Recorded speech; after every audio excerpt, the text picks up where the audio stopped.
Je vous souhaite la bienvenue au château de Chantilly, dans le cabinet des livres, où sont présentés pour la première fois, de manière exceptionnelle, les manuscrits des ducs de Bourbon.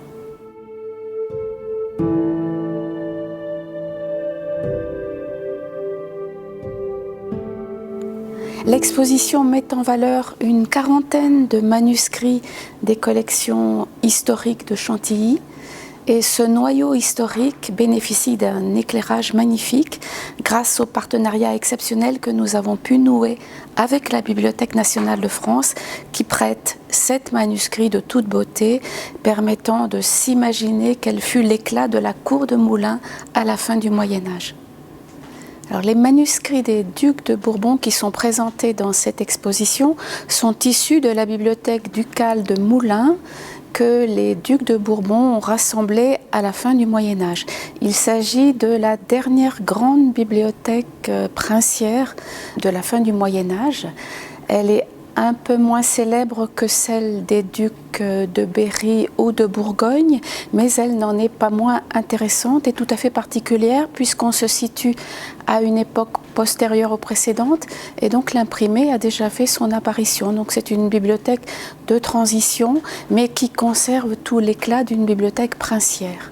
Nous avons choisi parmi les livres des ouvrages représentatifs des goûts des ducs et duchesses successifs, et donc nous présentons des portraits bibliophiliques de chacun pour montrer quel a été l'apport des princes et des princesses au fil du temps. Donc c'est une série de portraits bibliophiliques avec à la fois des livres et parfois dans les livres des portraits ou des emblèmes qui en disent long sur les goûts et les ambitions des ducs. Alors, à partir de la fin du XIVe siècle, sur le modèle de la bibliothèque royale constituée par Charles V, les grands aristocrates du temps, souvent liés par des liens familiaux avec Charles V, comme le duc de Berry, le duc de Bourgogne, et Louis II de Bourbon, qui est le beau-frère de Charles V, constituent des bibliothèques importantes qui reflètent leur savoir, leur richesse, qui constituent des instruments de pouvoir. Et dans le cas des ducs de Bourbon, il est évident que c'est un outil de propagande si l'on observe la place des emblèmes, des armoiries dans les livres et aussi la thématique des livres. Certains racontent les hauts faits des ducs de Bourbon, d'autres soulignent la filiation des ducs de Bourbon avec Saint-Louis, et d'autres encore racontent les hauts faits des ducs de Bourbon qui se sont évidemment illustrés pendant la guerre de Cent Ans. Les duchesses de Bourbon ont joué un rôle très important dans la constitution de cette bibliothèque. Ça tient aux personnalités des duchesses. C'étaient des femmes lettrées, comme toutes les grandes aristocrates de l'époque, des femmes éduquées, qui étaient censées, lors des régences par exemple, exercer le pouvoir. Donc elles avaient une culture approfondie. Mais dans le cas des duchesses de Bourbon, il faut souligner qu'elles étaient, pour certaines, issues de lignées de bibliophiles importants. Le cas le plus célèbre est celui de Marie de Berry, qui épouse Jean Ier de Bourbon et qui réclame, à la mort de son père, le duc de Berry, en 1416, une quarantaine de manuscrits en dédommagement d'une dot qui ne lui a pas été versée. On comprend bien aussi l'importance de la bibliophilie pour ces duchesses quand on songe que Agnès de Bourgogne était la sœur de Philippe le Bon, qui était à la tête de la plus grande bibliothèque de l'époque. Bibliophile également, mais aussi femme d'influence ou femme de pouvoir, Jeanne de France, fille de Charles VII, sœur de Louis XI, qui joue un rôle important de médiatrice entre le souverain et les ducs, et puis bien sûr Anne de Beaujeu, qui est une femme politique d'une intelligence supérieure et qui a profondément marqué son époque. Les artistes et les ateliers qui ont réalisé tous ces ouvrages ne sont pas identifiables directement parce qu'à cette époque on ne signe pas son travail et parce que les archives de la Chambre des comptes de Moulins ont disparu. Donc les chercheurs ont à leur disposition pour l'essentiel les anciens inventaires des bibliothèques de Duc de Bourbon, au premier rang desquels il faut citer l'inventaire avant saisie de 1523. François Ier fait réaliser un inventaire des livres lors de la fuite spectaculaire du connétable de Bourbon auprès de Charles Quint. Et c'est cet inventaire qui détaille les 300 livres de la bibliothèque de Moulins qui forme le document le plus précieux pour connaître la bibliothèque. On sait que ce document a été réalisé en collaboration étroite entre les officiers du roi et le bibliothécaire de l'époque, Mathieu Lépinette, qui a mis à la disposition des officiers du roi d'anciens catalogues de bibliothèques. Donc on a là des descriptions d'ouvrages très précieuses et c'est à partir de ce document et en recoupant les livres qu'on a retrouvés avec des livres dont on a pu identifier par ailleurs les enlumineurs que l'on arrive à rendre à tel ou tel atelier la production d'un manuscrit.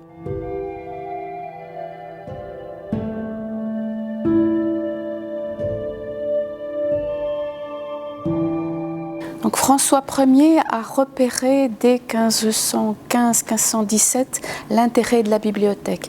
Il séjourne à Moulins, il est le parrain du fils du connétable et en 1523, il fait réaliser un inventaire des livres dans la perspective de leur saisie et de leur confiscation à son profit. En réalité, les livres sont transmis après la mort du connétable de Bourbon en 1527 à Louise de Savoie, la mère de François Ier, qui revendique l'héritage de Bourbon. À la mort de Louise, ils sont récupérés par François Ier dans sa bibliothèque personnelle et ensuite ils aboutissent dans les collections royales. Donc ils passent vraisemblablement de Blois à Fontainebleau et puis à Paris où ils sont toujours conservés au sein des collections de la Bibliothèque nationale de France. Alors, lorsqu'on confisque des livres, on en oublie ou on prend les plus précieux, et c'est ce qui s'est passé. Donc, des livres sont restés à Moulins jusqu'au XVIIe siècle, et ils sont récupérés par le Grand Condé, qui se voit doté du duché de Bourbon après la paix des Pyrénées en 1661. Donc, le Grand Condé n'a sans doute pas non plus récupéré tous les livres.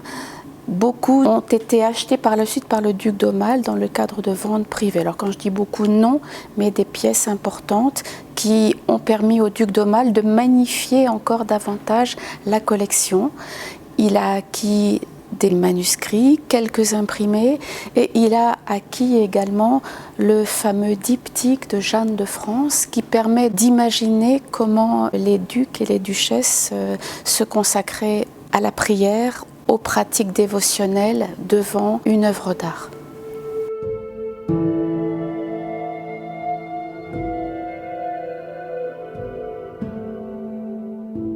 L'exposition s'ouvre sur des livres acquis par le duc Louis II, surnommé Le Bon, un modèle de prince chrétien. C'est lui qui est à l'origine de la présence d'une bibliothèque structurée à l'intérieur du château de Moulins. C'est lui donc qui est à l'origine de la bibliothèque ducale des Bourbons. Alors il n'acquiert pas, comme on pourrait s'y attendre, uniquement des ouvrages aristocratiques de loisirs, mais il acquiert des ouvrages savants et notamment des ouvrages de droit. Il ne faut pas oublier que dans le Bourbonnais à l'époque, il n'y a pas d'université, de grands couvents dominicains où les officiers ducaux ou les clercs de l'entourage de Louis II pourraient se former, se documenter. Donc le duc fait acquérir des ouvrages de droit, des ouvrages d'administration indispensables à la bonne gestion de son duché. Alors il acquiert des manuscrits dans les meilleurs centres d'enseignement du droit de l'époque, Bologne en Italie ou Angers en France. Alors, ce manuscrit de droit canonique réalisé Bologne est remarquable. Les spécialistes ont souligné l'intérêt exceptionnel de ce manuscrit qui sort d'un des plus grands ateliers bolonais de l'époque et où l'enlumineur innove dans l'illustration à travers des drôleries dans les marges et une recherche très poussée de la tridimensionnalité dans l'image. On voit que le trône pontifical est représenté en perspective et déborde dans la marge, de même que le vélum, le rideau, qui s'enroule autour du cadre de l'image. Louis II a participé à la croisade contre Madia, contre les barbaresques. Il a traversé l'Italie et c'est peut-être à l'occasion de son séjour à Gênes ou à Milan qu'il a acquis le livre.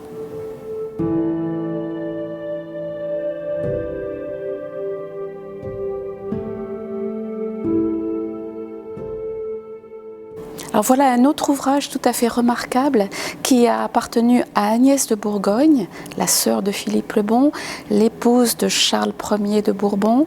C'est un livret étonnant, tant par la modernité de son texte que par le caractère hors norme de son illustration. Donc il s'agit du Paradis de la reine Sibylle, un texte célèbre d'Antoine de La Salle, un homme d'armes au service des ducs d'Anjou et notamment c'est le gouverneur de Jean de Calabre, fils aîné de René d'Anjou. Il voyage donc en Italie où il parcourt les montagnes de l'Apennin. Alors, Jean de Calabre épouse la fille d'Agnès de Bourbon. Donc, cela donne l'occasion à Antoine de La Salle de rencontrer la duchesse, qui évoque sans doute avec lui les montagnes de l'Apennin qui sont représentées sur une de ses tapisseries. Et elle demande à Antoine de La Salle, bon connaisseur de l'Italie, de lui écrire plus en détail l'histoire des légendes de la Sibylle de Norcia qui vivait dans les montagnes de l'Apennin que Antoine de La Salle a traversées. Alors, Antoine de La Salle écrit un récit à tiroir assez complexe et il fait illustrer ce petit livre par un artiste de la cour de René d'Anjou qui se caractérise par une touche très légère, presque aquarellée, et un sens de la scénographie et de la mise en page tout à fait extraordinaire.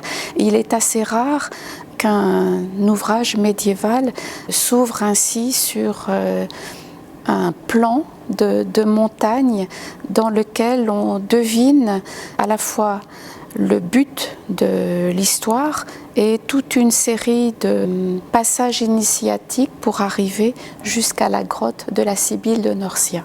Alors la Sibylle de Norcia, c'est une fausse Sibylle dont l'auteur dit qu'il faut se méfier parce qu'elle enferme les hommes à l'intérieur de sa grotte pour leur faire mener une vie dissolue.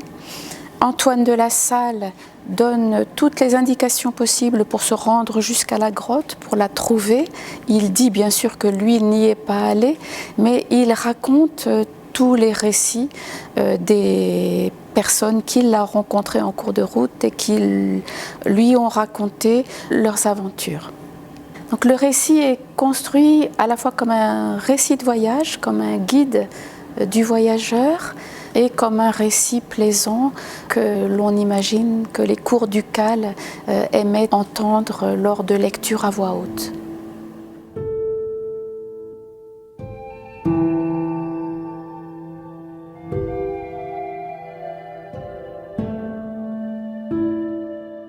L'exposition juxtapose de manière exceptionnelle le célèbre diptyque de Jeanne de France et son livre d'heures.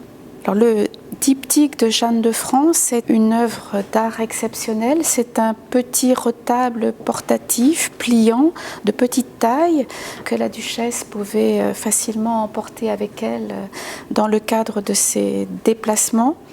C'est une œuvre flamande attribuée à l'atelier de Roger van der Weyden qui rappelle que les duchés de Bourgogne et les duchés de Bourbon entretenaient des relations étroites tant au niveau politique qu'au niveau des échanges artistiques. On aperçoit sur ce diptyque la duchesse en prière. On la reconnaît aisément puisque sont représentées à ses côtés ses armoiries, parties de Bourbon et de France. La duchesse a soin de rappeler toujours sur les livres qui lui appartiennent ou ici sur une œuvre d'art qu'elle est issue de la famille royale, qu'elle est la fille de Charles VII, la sœur de Louis XI, la nièce de René d'Anjou, donc fille, sœur, nièce de roi. Elle est ici accompagnée par Saint Jean-Baptiste qui lui aussi rappelle qu'elle est issue de la famille royale. La duchesse est représentée devant un livre et voici l'un des livres de prière de Jeanne de France, sans doute l'un des plus beaux, un livre en tout cas qu'elle chérissait puisqu'elle y a fait représenter avec très grand soin ses armoiries. Alors c'est un livre remarquable, tout à fait ravissant, de très petite taille, pas plus que 10 cm de hauteur, un objet qui tient facilement en main, que l'on peut emporter partout avec soi et magnifiquement enluminé. Le livre compte 300 feuillets, donc 600 pages, et ces 600 pages sont toutes décorées de manière admirable avec des encadrements de fleurs ou des images à pleine page ou à mi-page. Le livre est attribué au maître de Jouvenel, un peintre angevin, ainsi dénommé parce qu'il a travaillé pour Guillaume Jouvenel des Oursins, chancelier de Charles VII.